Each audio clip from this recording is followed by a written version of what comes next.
নমস্কার বন্ধুরা, আমার আজকের রেসিপি সয়াবিনের দম পোলাও। তো এই রেসিপিটা আমি কীভাবে বানাবো আসুন। প্রথমে একটা হাঁড়ি নিয়ে নিয়েছি। এবার নিয়ে নিলাম একটা পেঁয়াজ কুচোনো, নিয়ে নিলাম সয়াবিনগুলো আমি গরম জল দিয়ে ফুটিয়ে ঠান্ডা জল দিয়ে ভালো করে ধুয়ে নিয়েছি, নর্মাল জল দিয়ে।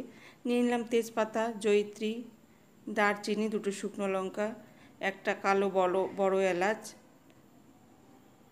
জয়ফল, স্টার মশলা,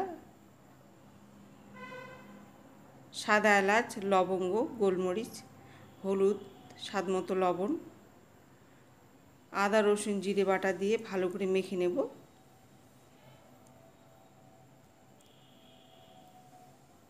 এবার দিয়ে দেব সর্ষের তেল,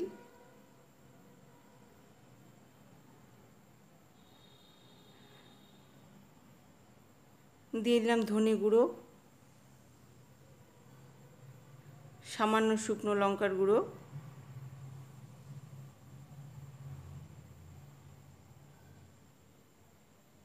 এবারে দিয়ে দিলাম কাসুরি মেথি।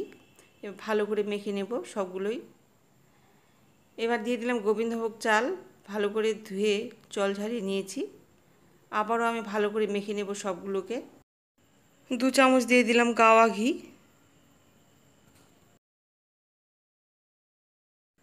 এবারে দিয়ে দিলাম কেশর ভিজিয়ে রাখা দুধ 1 বাটি,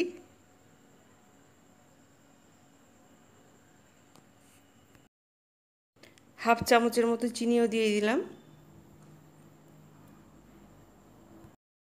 দিয়ে দিলাম কয়েকটা কাঁচা লঙ্কা চেরা। এবার ঢাকনা দিয়ে ঢেকে উপরে ফয়েল পেপার দিয়ে মুড়িয়ে দেব যাতে গ্যাসটা বেরিয়ে না যায়।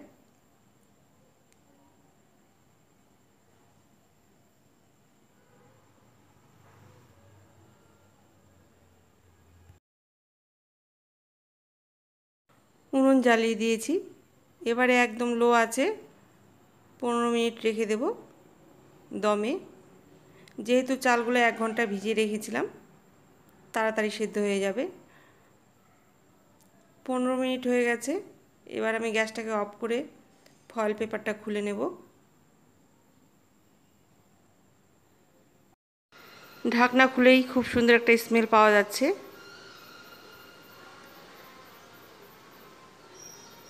আর চালগুলোও পুরোপুরি সেদ্ধ হয়ে গেছে, একদম ঝরঝরে। বন্ধুরা, আপনারাও এইভাবে সয়াবিনের দম পোলাও বাড়িতে রান্না করে খেয়ে দেখবেন, আর খেয়ে আমাকে কমেন্ট করে জানাবেন কেমন লেগেছে আপনাদের।